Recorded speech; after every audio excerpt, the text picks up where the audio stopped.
So we'll continue with the 8 dangers from the text of the first Dalai Lama, where he's pointing out 8 mental afflictions that are dangerous to us, and pointing out an animal or some other kind of thing that is analogous to it, and then warning us. Yeah. So when the Buddhas are, and our teachers point out our faults and our weaknesses, it's not because they're trying to put us down or humiliate us or shame us or anything like that. It's done out of compassion. Yeah, because we have these faults and mistakes, and they're the source of our own misery. So someone needs to point that out to us, because if nobody does, we're going to keep on letting these things run the show. So, whenever we hear a teaching, even though it may really hit exactly at our sensitive points, we have to realize that it's being said out of compassion. In the same way that you go to a doctor because you're sick, and the doctor may jab you and pinch you and do all these things, but it's not because, the doctor's trying to harm you. They're trying to cure you. Yeah, so just because it doesn't feel good and it hurts doesn't mean it's bad, and it doesn't mean that the person who's doing it is deliberately trying to harm you. Okay, very important to remember that. Because we often get confused and we think that the people who are honest with us, like the first Dalai Lama, they're just super critical and trying to harm me. Whereas people who flatter us and manipulate us through flattery, we think they're great. Yeah? Somebody comes along and says, "You're so good looking, you're so talented, you're so intelligent, you're just wonderful." And we're gone. You are my best friend. What do you want me to do? I'll do it. We're suckers for praise. But a good friend who comes along and says, be careful. You're going down a slippery path, or your anger's getting, way out now, or whatever it is. That kind of person, an enemy, they're picking at me. They don't understand me. Okay. So that's how ignorant we are. That we mistake help for harm, and we mistake harm for help. Are you getting what I'm saying? Yeah. And we do this a lot. And it is not to our own advantage at all. Yeah. In fact, it can be good if you're looking for things to purify, in case you can't think of anything. One thing to consider is to just reflect in your life how many times, you've made bad decisions or unwise decisions because you wanted to please somebody who was basically using you. Yeah? How many times we let ourselves be manipulated by praise and flattery to do something against our own better judgment in order to be liked or praised or loved or whatever. Okay? So this is something to think about, like I said, in case you run out of things to purify. This is a good one to keep in mind, because it can get us into a lot of trouble. And similarly, how many times we have broken off friendships or rejected certain people basically because they were trying to help us by telling us something that was unpleasant for our ego to hear, but actually important for us to see. But they said something we don't want to see, so yeah, get away. Yeah.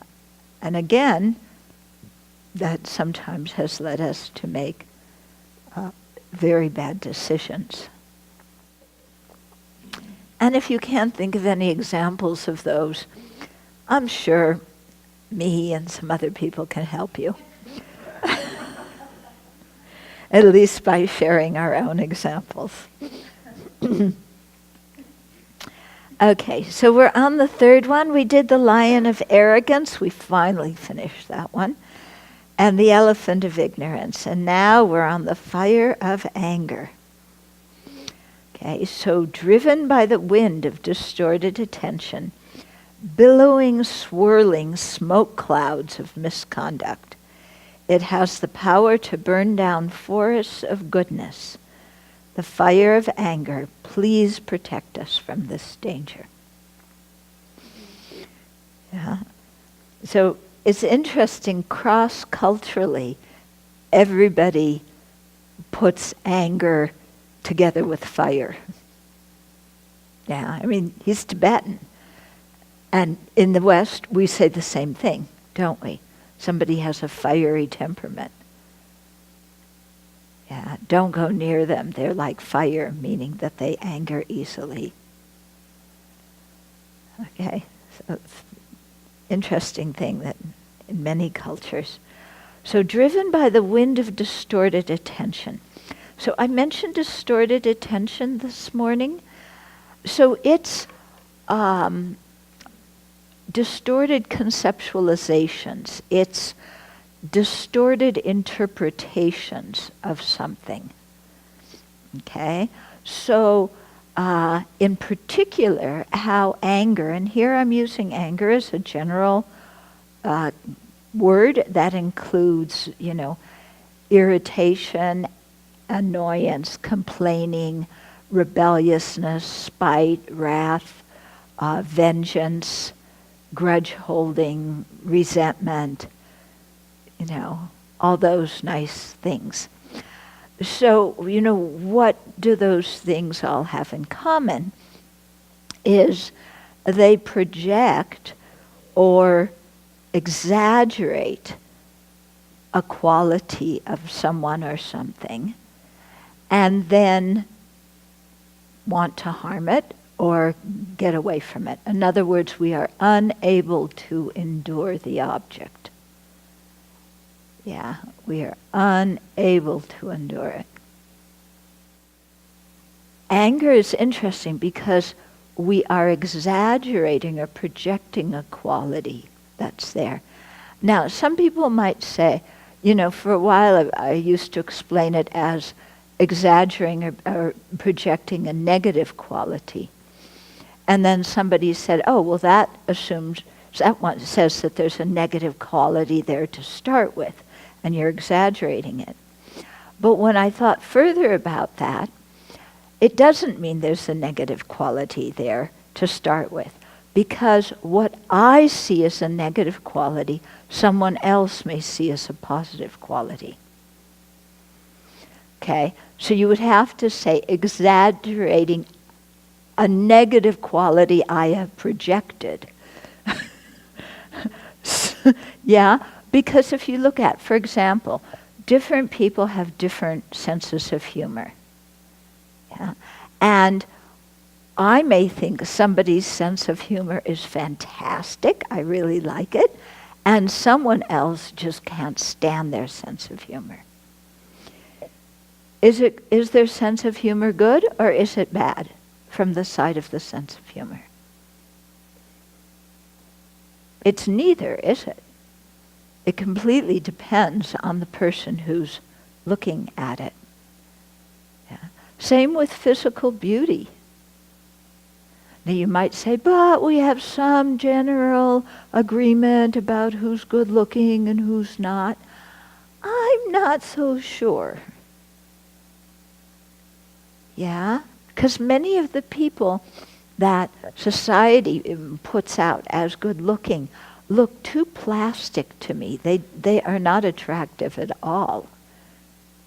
Yeah, they look like plastic dolls. And I'm also reminded of a friend of mine who was, what was she? I think an occupational therapist. But she was working in a hospital, and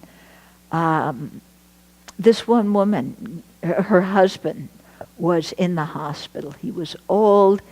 His body was falling apart. My friend had a really hard time working with him because his body was just kind of disgusting. And his wife came in and looked at him and said to my friend, "Isn't he beautiful?" You know, she looked at her husband and saw beauty. My friend looked at him and had aversion. So, is there inherent beauty or not? Mm-mm. Okay. We also see that very clearly at the Abbey when we try and decide, like, what kind of carpeting to put down. Yeah? One person says, "Oh, this carpeting is great, looks great." And another person said, "That carpeting stinks." And the thing is, we're all sure we're right. Yeah? We're all sure we're right.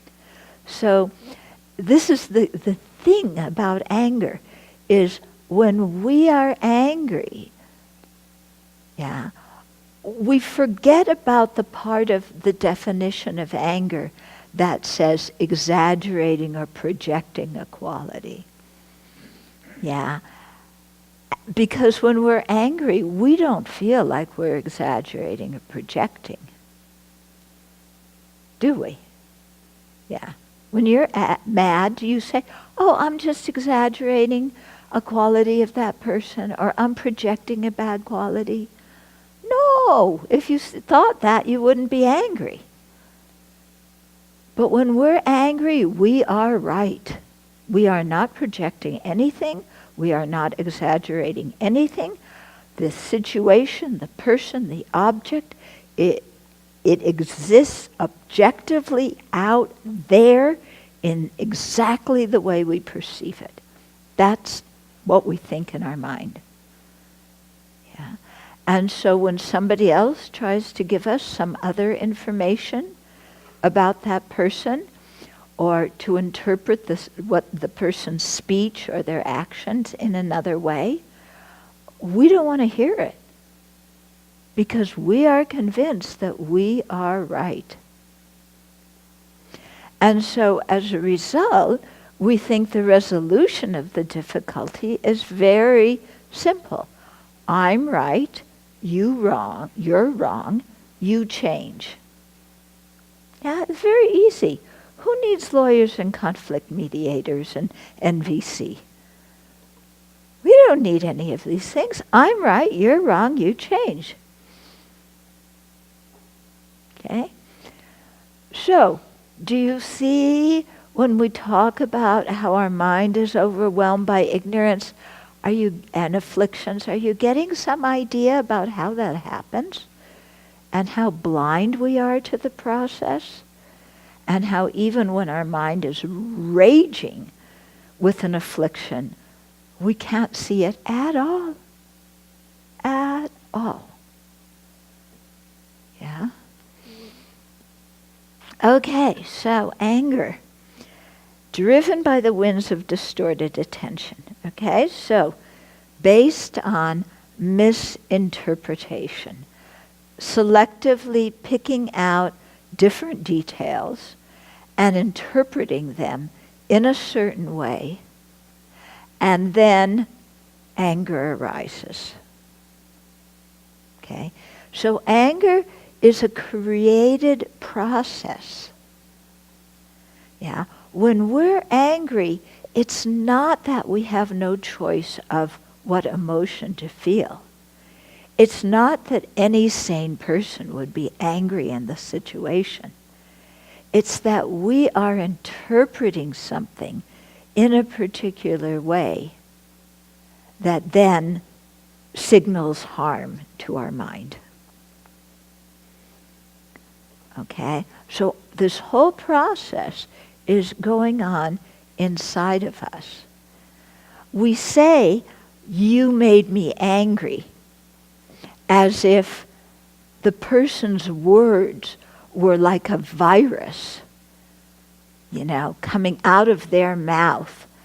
Here, here, here, there's the virus coming. It goes in my ears. Anger! You made me angry. I caught the virus. Now, nobody makes us angry.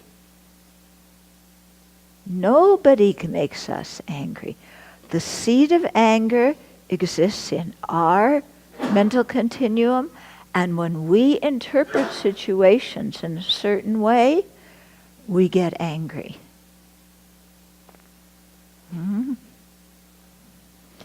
So it depends on our interpretation. So many things we get into problems because we've interpreted things incorrectly. Now, somebody might say, well, let me give you an example of that, okay? I had a friend who some years ago was pregnant, and when you're pregnant, you put on weight. You better put on weight. Okay, something's wrong if you don't put on weight. So it was before Christmas season. She was going to go see her sister, and she was telling me that, as soon as she got off the plane, her sister would look at her and say, you've put on weight. And when my friend was telling me this, she was in the process of getting very mad, kind of imagining her sister saying, you've put on weight. And this was totally unacceptable to my friend, because she saw that as a personal affront. That was a personal attack. And, I thought this is a really good example. Her sister isn't even here. Her sister hasn't said anything. And she's already getting angry. And she's already imputing a motivation on her sister, that her sister deliberately wants to insult her. Okay? None of that is reality. Completely created in the mind. Okay? Now, someone's going to say, but what about if her sister really did want to disparage her? Yeah? What about, this comment that my colleague at work made? It was a pretty snide comment. They wanted to get me. Isn't that worthy of my anger? Yeah? If I let that comment go, then that person's going to think I'm weak. They're going to stomp all over me. They're going to take advantage of me. I have to put my foot down and let them know who's boss. And my anger is what gives me the energy to do that. So my anger is appropriate. It's my friend.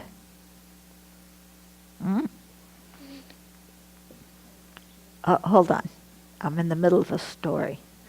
Don't make me mad by interrupting my story.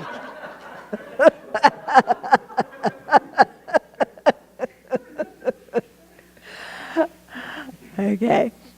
Now, whether somebody wants to harm us or not harm us is none of our business. We see harm in anything. And we justify our anger by saying, they wanted to harm me. But just because somebody wants to harm me, how does that justify my anger? How does that make my anger good? How does anger become appropriate even if somebody wants to harm me. They're deliberately plotting to harm me. Yeah. Now, in regular society, we say, well, they want to harm me? My anger's right, because my anger is going to give me the strength to protect myself, because I'm going to go insult them before they can insult me, or punch them in the nose before they can punch me in the nose. And anyway, if somebody wants to harm me, I should want to harm them back. That's what I was told when I went to kindergarten. If, somebody throws sand at you, you throw sand back. Yeah? But the thing is, where does that get us? Yeah, we throw sand back. We do something, to harm the other person before they can harm us, or in retaliation for their harming us. How does that benefit us? Yeah. Now, we may initially have this rush of adrenaline so that we say, oh, I feel so good, because we feel powerful. But as soon as that fades away, what is the result of our anger? So first of all, what's the result in terms of the karma we've created? Yeah? Virtuous karma, non-virtuous karma? Non-virtuous. Yeah? So is that action and the anger that provoked it from our part, is it going to be the cause of happiness, the cause of our own suffering in the future? Cause of our own suffering. What about right now? I got angry at somebody. Yeah. Is that person going to say, oh, yes, you're completely right? When somebody gets mad at you for something you did, do you go, oh, yes, you're completely right? No, you don't. You attack back. So, of course, you got angry at them, they're going to attack back. And then you're going to have this whole cycle. Okay. I love here telling this story about how a couple gets divorced. So this is a fictitious story, but it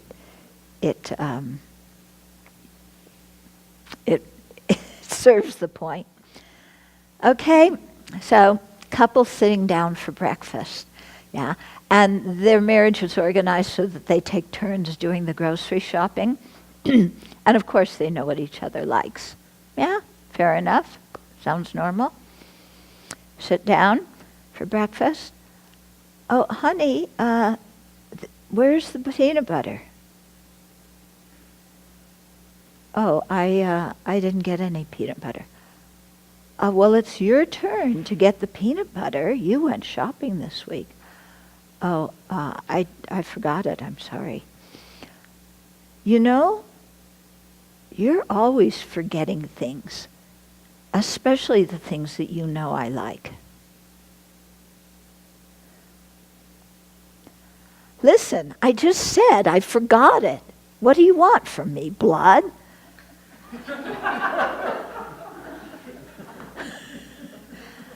No, I don't want blood. I want you to admit that you deliberately didn't get the peanut butter. Yeah, because you know I like it, and again I see this as a pattern. Look, I just forgot the peanut butter. What are you making such a big deal about? If you want peanut butter that bad, go out and get it yourself. Look, our whole marriage has been like this. You're always passive aggressive.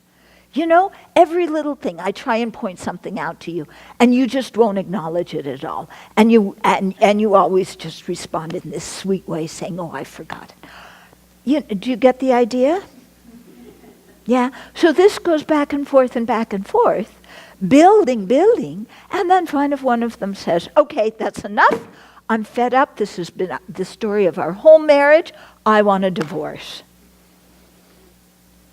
The other one says, yes.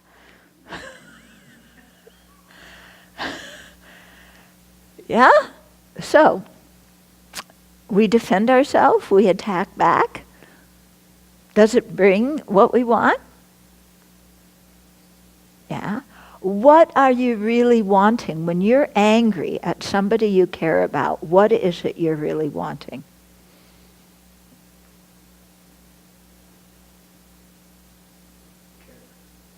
Yeah, you're wanting care. You're wanting connection to them. Yeah, you're wanting some kind of communication. But the way we express it scares everybody away or makes them attack us back. So there we are shooting ourselves in the foot again. Yeah. I had a friend who was working at a retreat center far away, and he would drive up to Seattle. This was when I was living there, to help with the classes when I was teaching. And he was driving somebody else's old Volvo. This other person was in India, loaned my friend the car. It was a great car, except sometimes the hood flew up. Yeah, but aside from that, it was a good car.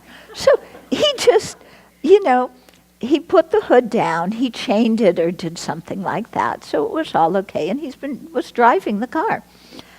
So he was supposed to come pick me up sometime during the day, and he didn't come.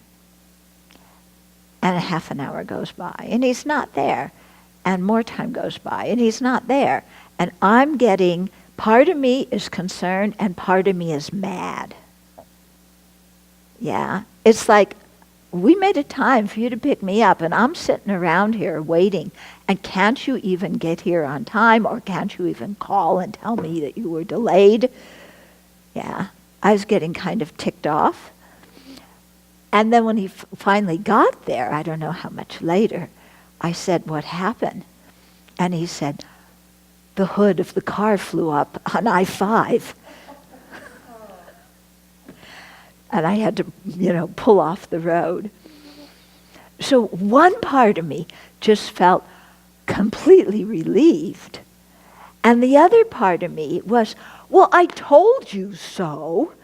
You're driving that car and it's dangerous, and I told you. Yeah. So actually, the anger part of it was stronger, but what I was actually feeling was relief that he was safe. Did I say, I'm so relieved to know that you aren't hurt because I care about you? No, I said, you jerk. I didn't say it this way, but I'm much too polite to say it that way. But the meaning was, you jerk, why didn't you, chain it down properly? Don't you know that's dangerous? Okay. So you see, sometimes what we want is connection with the other person because we care. But what we say and what we do pushes the person away.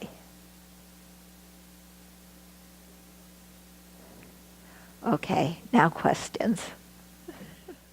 I think you got to where I was going, but it's in my mind I was swirling and confusing the ideas between the primary emotion of being hurt or harmed by somebody, and the secondary emotion of letting that anger go. And not often enough do we connect with that primary emotion of, I'm really hurt, and that's why I want to connect. Right. I'm hurt, or I'm worried, or, whatever it is. Yeah. Yeah. Or we're afraid. And so what do? We get angry. Yeah. Because feeling hurt or afraid is uncomfortable. Yeah, it's an uncomfortable feeling. When we're angry, we have a nice rush of adrenaline, and we feel full of confidence. But it's all baloney. If I go to be really annoying, Uh-huh. then the person that's receiving harmful behavior is my older brother. Yeah. So let's put ourselves in the perspective of the older brother. So if he asks me to stop politely and goes through some progression, eventually hits me in the arm, right? You said, well, what's the point of anger? Anger doesn't get us anything. It sure did get him something really quickly. It got me to stop. Oh, okay. So there was a very productive outcome, which is he raised the cost for me Oh, I see what harming you him. mean. Okay. And so his anger and his Okay. harm that he produced with his anger Okay. was really effective. Yeah. And so it raises the cost. And, Yeah. and our politicians and countries do this too, right? If I have nuclear weapons, yeah. I'm certainly not going to use them if I know you have nuclear weapons and we reach some type of stalemate, right? This is the logic of diplomacy of weapons. It's the logic of insanity, I think, not Well- diplomacy. I'll let you do the commentary. Okay, I want to ask you, is there any other way when somebody is disturbing you or your brother, are there any other ways to communicate to that person that the need for them to stop? Is there only Okay. violence? So as adults, there's lots of tools in the toolbox. And there's a lot of verbal kung fu, energy kung fu, right? But as a child, I'll take my son as another example, right? I try to give him some tools, verbal tools, to deal with other kids. But sometimes he just simply gets bullied. And he's just a type of person that is not going to harm anyone. He just doesn't have it in him. But all the tools that he uses to ask someone to stop politely, to show them, hey, you know what, I'm not happy, I don't like what you're doing, all these things fail. So then I tell him, well, talk to the teacher. And there's times that his teachers just say, well, go work it out. Okay, so you have two boys on the playground. One's essentially bullying the other. The other one is asking nicely to stop. At what point, Yeah, like, how do you escape that situation? And how do you coach, let's say, yeah. a young child to deal with that type of scenario? Because Right. I think this is where NVC comes in, but of course it's going to take a long time, and your kid's going to have to understand how NVC works. And if they get an adult there, the adult's going to have to understand. But, I just don't accept that violence is the only way to stop conflict. Or to get the other person to stop. I think there's other ways.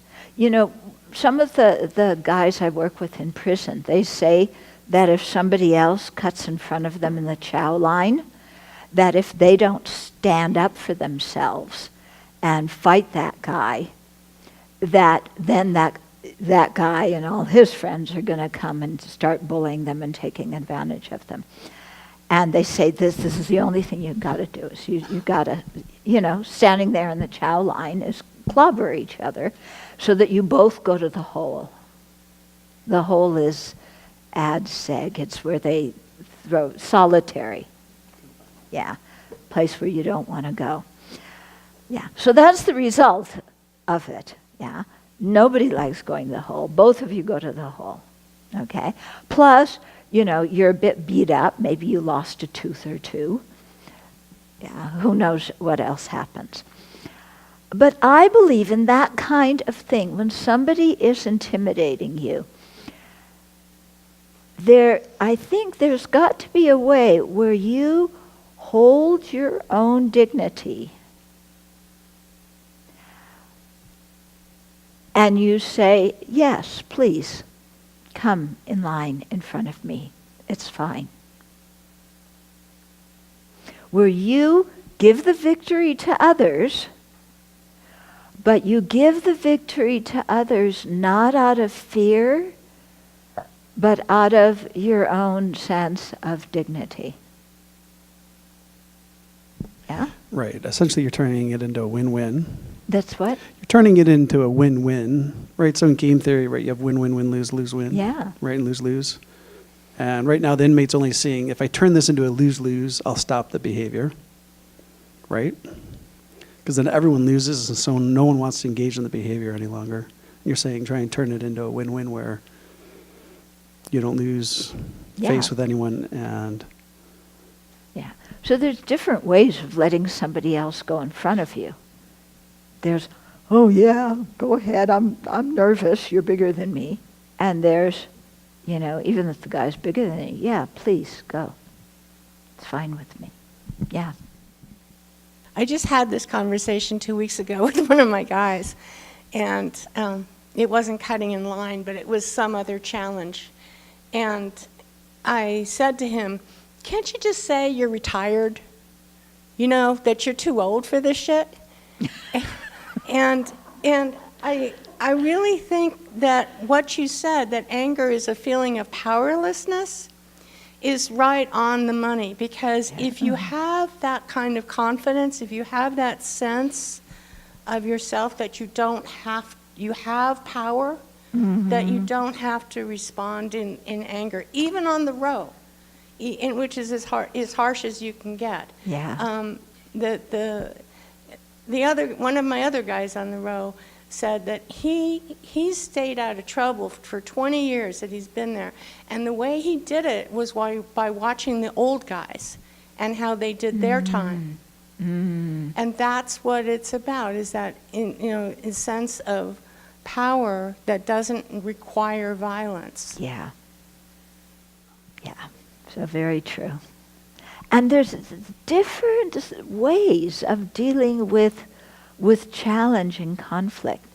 I'll tell you one story. You have to forgive my German. I can't say forgive my French anymore because I was reprimanded for that.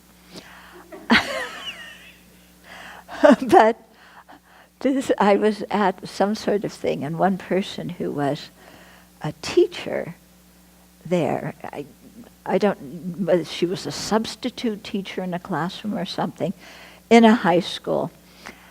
And, she was trying to get the class organized. And some, teenage boy looks at her and says, hey, lady, what are you going to do to me if I don't sit down in my chair and do my assignment, You're just a white motherfucking bitch. So she walked over to him very calmly and whispered in his ear, nobody else heard. She said, I might be white and I might be a bitch, but I don't fuck my mother.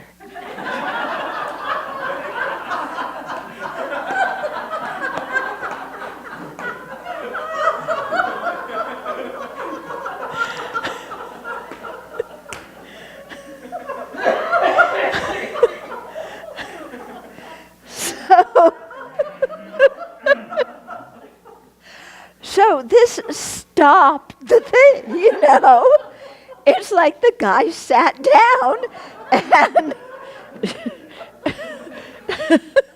yeah. So,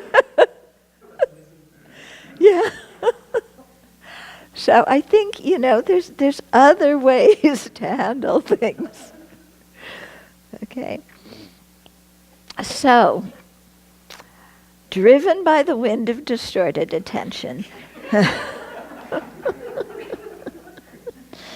Okay, billowing, swirling, smoke-like clouds of misconduct. So when we're angry, it's like fire. We're billowing, swirling smoke clouds.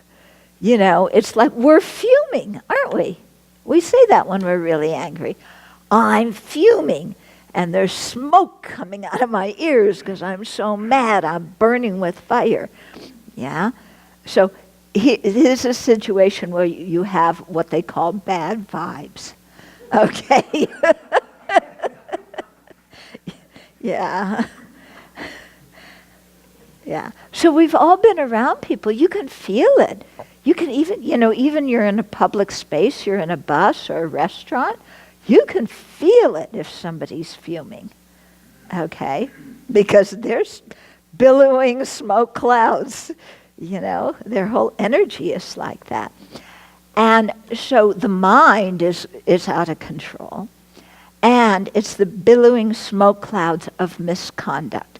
Because when we're angry, then we say and do all sorts of things that we wouldn't say and do if we weren't angry. Okay? So it's an interesting thing. Spend some time thinking about what you've said and done under the influence of anger that now you feel embarrassed about, you feel bad about, because we hurt somebody. Yeah, so we may act out of anger and get a good, say, now I got him back. But how do we feel about ourselves later? Or we may act out of anger and just stop the threat. But how do we feel about ourselves later? And if you have to live with the person that you got angry at and swore at or threw something at, then what's going to happen? Then you have a great marriage. He throws things at you and you throw things at him, or, Sounds ideal, doesn't it? Isn't that the way you want to live with somebody? Yeah. So, it leads us to say and do things that we wouldn't ordinarily say and do. And who do we usually hurt the most with our actions when we're angry? Ourselves and the people that we love. Yeah, we hurt ourselves and we destroy trust with the people that we care about, who we really want to trust us. But when we get angry and explode, it makes it hard for them to trust us. And without trust, it's difficult to feel comfortable around someone. Yeah? So we think that our anger is defending ourselves and it's protecting ourselves, but actually it's putting a big wedge in our relationships. Yeah. And harming what we really want, which is to connect with other people. One time I was talking about anger, and one man afterwards, a young man, came up and told me this story. He suffered from road rage. So he was in the car, he was driving with his fiancée in the passenger seat. Some guy came and cut him off on the highway, and he just blew up. He got so angry, how dare you cut me off on the highway?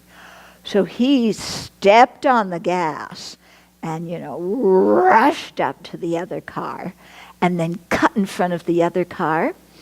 But he cut so hard that his car went across 4 lanes of highway into the ditch.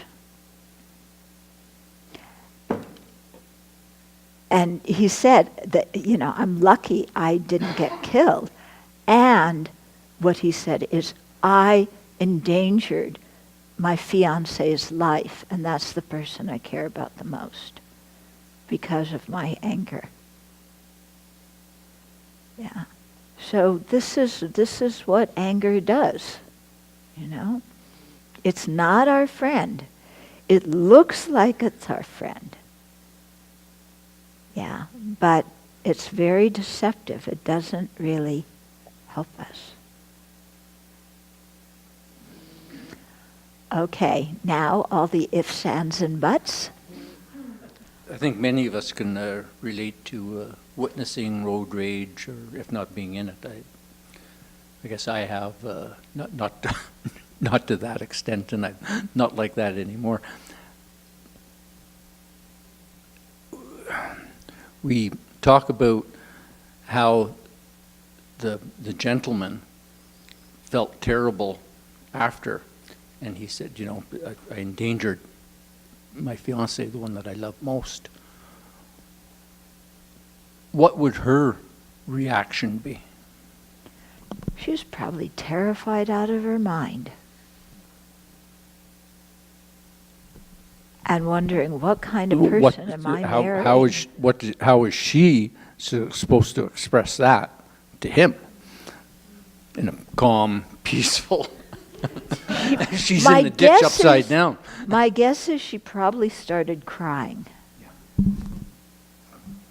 That's my guess. I've really struggled with anger in my life and have a lot of regrets around it.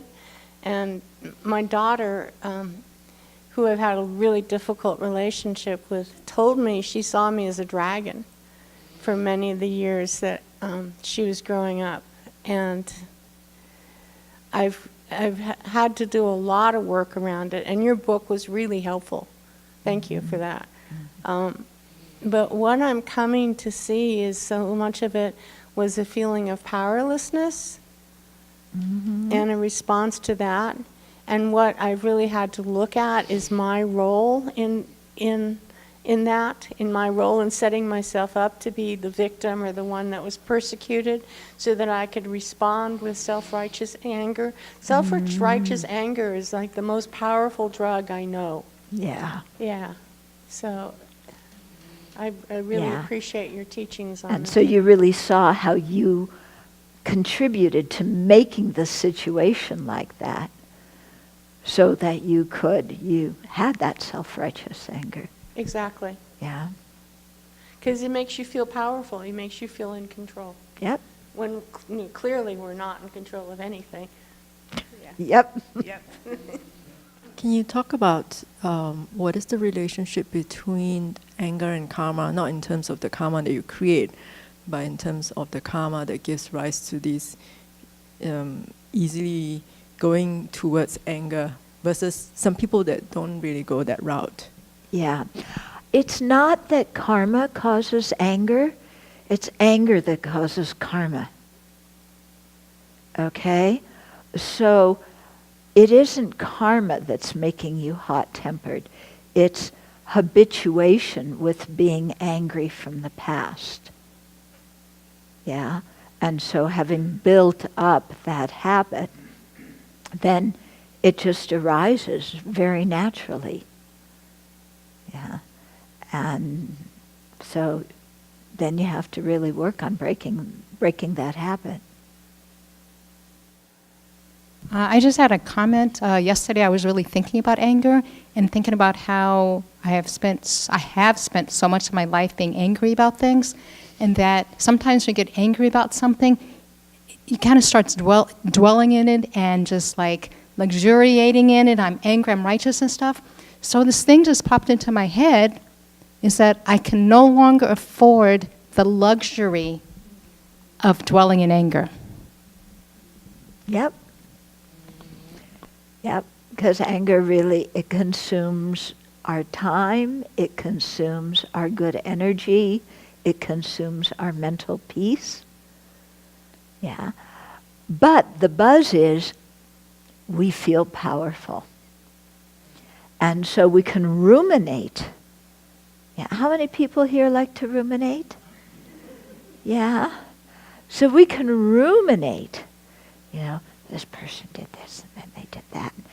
This happened in this situation and I did this and they did that. But I should have done this and then made it happen that way. And next time I meet them, I'm going to say it this way. And we rerun in our mind the situation over and over and over again. Yeah. The other person said or did that action once.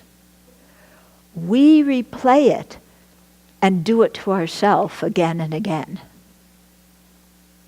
Yeah, ruminating, making our anger stronger, justifying it more. Now, having been a person who thought they didn't have a problem with anger, it took me a while to realize that in fact I had a big problem with anger. Why didn't I think I had a problem with anger? Because I wasn't the explosive type. Why? Because if you were explosive towards my mother, you were taking your life in your hands. Not literally, but almost. You know, you did not mess with my mom when she was angry. Yeah, because it never went well. Yeah, apparently as a kid, I even said to them one time, please hit me, just stop screaming. Yeah. So where was I going with this? What was my topic sentence? I didn't know I had anger. Yeah, because I could not stand up to my mom. You know, so she was angry. I just got quiet and I did whatever I was supposed to do out of self-protection. Yeah, and I thought I didn't have anger. Inside, I was furious, but not one word of anger came out. Not one physical display of anger came out because, you know, if it did, that made it really dangerous. Okay? So it wasn't until I met the Dharma and then I was sent to be the disciplinarian of the macho Italian monks that I discovered I had a big problem with anger. Yeah.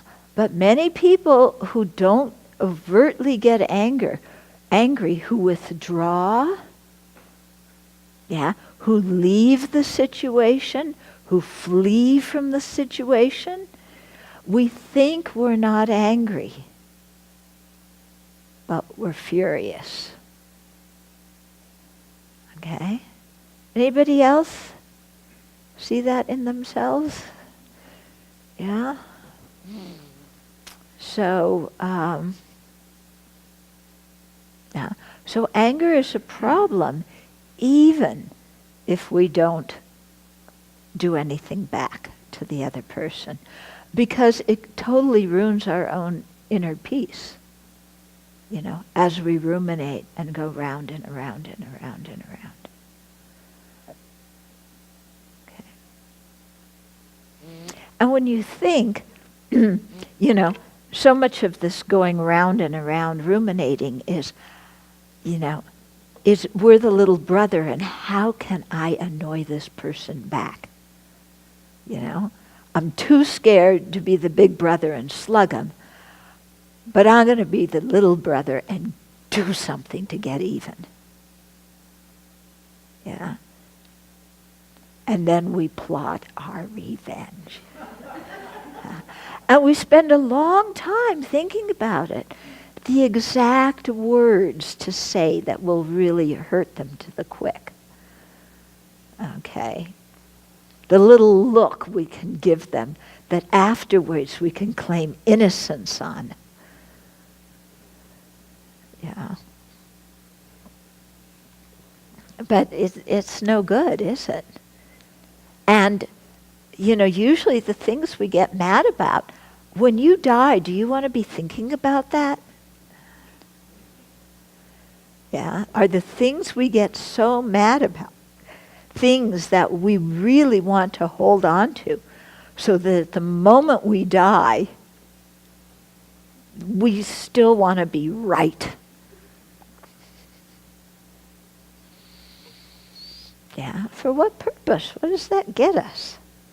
Stupid, isn't it?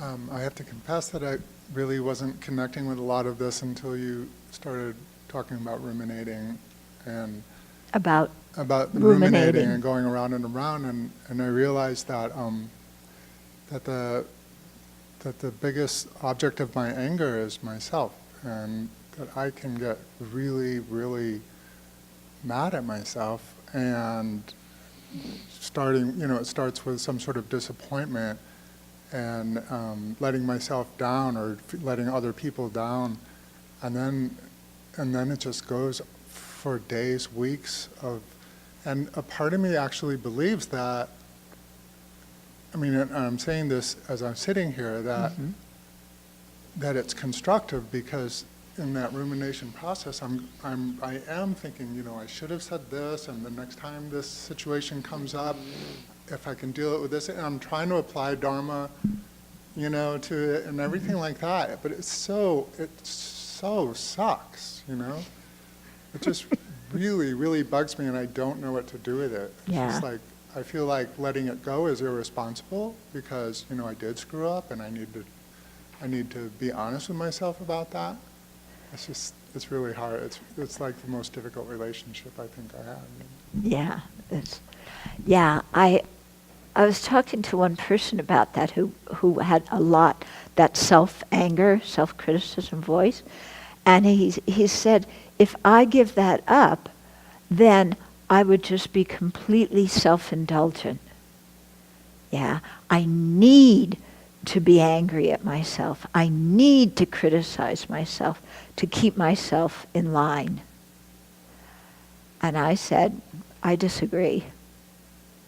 Yeah, it's so enticing, to think that's the only way, it's the only tool I have to keep myself from being a self-indulgent slob, is to criticize myself up, down, and across. Yeah, so you see this black and white way of thinking? The only way to handle this problem is through anger. Yeah, it's again very, very narrow. Yeah. And I think we can, we're disappointed in our behavior. We're unhappy with some of our conduct. Yeah, but beating ourselves up about it doesn't help. It just makes us feel guilty. And we have in the West this thought in the back of our mind that the worse I make myself feel for what I did, the more I'm atoning for how I hurt somebody else. So the more I can hate myself and criticize myself and feel guilty, that is paying off the debt that I owe from having hurt somebody else's feelings. In other words, I have to hang myself on the cross. So this is, this is poison. Yeah, it's really poison, because trashing ourselves and feeling lousy about ourselves does nothing to either eliminate the pain of the other person or to purify the negative karma. Feeling guilty and self-criticism just keeps us stuck more and more and more. It's not productive at all. Okay? So the whole thing is, it's like, okay, I goofed. Yeah?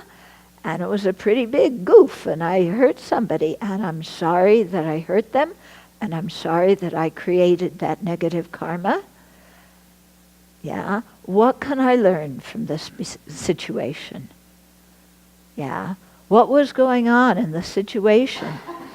What was my button that got pushed in this situation so that I became so enraged that I lost my common sense? And how, if a similar situation happens in the future, can I not go down that path? Yeah?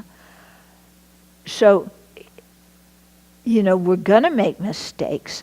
The thing is, how do we pick ourselves up? Or do we sit there and smash ourselves down more and more?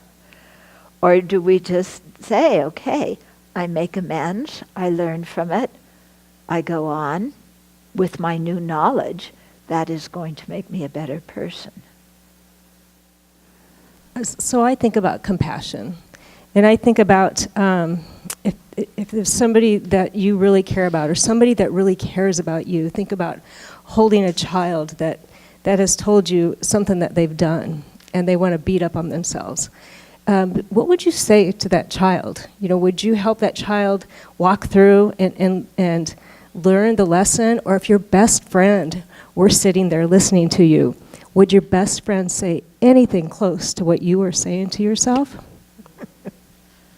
Well, that was kind of like a big, I'm always looking for where's the self-grasping in this, because it's always everywhere. But in this particular situation, I really had to look at, like, who do I think I am? Like, what kind of standards am I holding myself to, and why? And how fair is that,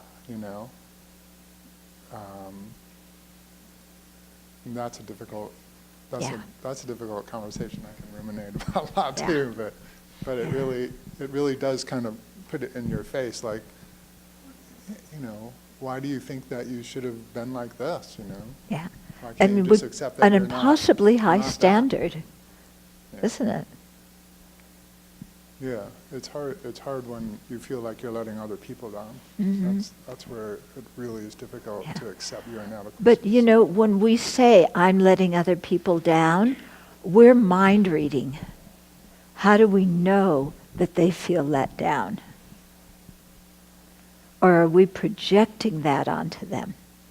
Are our actions always so important that everybody's going to react by feeling so catastrophically let down? Or are we mind reading and thinking we know what's going on in them and we don't? Yeah, that's pretty much Yeah? what I do for a living. Yeah? We're pretty hard on ourselves. So I appreciate this entire conversation because I'm very familiar with the beating the self up. And I think maybe based on your last talk, I'm going to ask a question at the end of this about arrogance. I wonder if it's a form of arrogance in me that leads me to believe that I could have done better and should have done better. And therefore, I'm sitting in some type of beating myself up. I'm wondering if actually the real problem is first arrogance. Yeah. Yeah, I think that would make a lot of sense. Yeah. Yeah. I'm so wonderful that I should never do those things. And I did them. Yep. So unrealistic expectations, a dash of arrogance. What happens in your private lives when I was quite a social person throughout most of my life, I think. I could go to dinner parties and associate with people, and et cetera, et cetera. The last 4 or 5 years now, I would just as soon not go to those dinner parties and not go to those social situations, because I'll go to them and listen to all the chit-chat and banter, and then I'm just sort of sitting there, and that's not how I feel at all, or that's I'm criticizing them for just having general conversations. And so my wife has noticed this, and she realizes that I really don't enjoy going to these social situations anymore, because when I get back, all I do is ruminate on all these people who are my friends, and they're all being, I don't know what they're being. So you go to the social situation and then you come back and you're angry at all the people that were there. Just because you saw it as so trivial and... Well, it's just everything. They're all picking up their cell phones and, these are all adult people the same as us, and all they're doing, like. So I just get frustrated, and they're good people. Yeah, yeah. Then I think two things. Either don't go. Yeah? Yeah. I mean, if you don't enjoy them, don't go. Yeah, yeah. Then construct the kind of social life that you enjoy. Yeah? Have you noticed how obliged we feel? We do so much mind reading, Like, I've been doing this and this and this for so long. If I change my behavior, people are going to be disappointed. They're going to think I'm antisocial. They're going to think this, this, and this. We are mind reading. We are mind reading. And there's also a little bit of pride in that one, too. Like, I'm so important that they're going to spend so much time lamenting that I don't go to their parties. Yeah? They probably, they don't really care. Yeah? And if they're your friends, they're not going to think you don't care any more about them because you like to socialize, but maybe in a one-to-one conversation.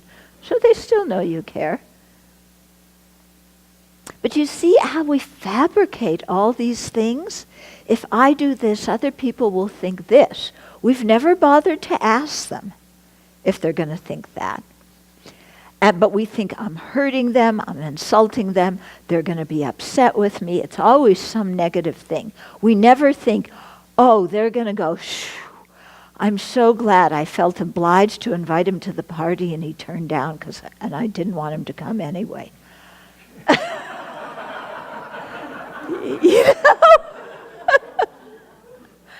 Yeah? Haven't you invited people to a party and you really hope they decline? So maybe these people feel that same way. But you're all worried about, if I decline, then they're going to think I don't like them, then they're not going to be my friend. Blah, blah, blah. You see, there's this expression, it's called proliferation. Yeah? Not nuclear proliferation, but similar. Because we're proliferating thoughts. Yeah? And our thoughts are all what the Tibetans call namtok, superstitious thoughts. That's how Lama Yeshe translated it. Now, we all like to think, I'm not superstitious, I don't believe in black cats. But we believe all this nonsense that we think, and that we project that we think other people think. And then we try and become what we think they think we should be. And we go crazy. Yeah? I think we can put our mental energy to some better purpose.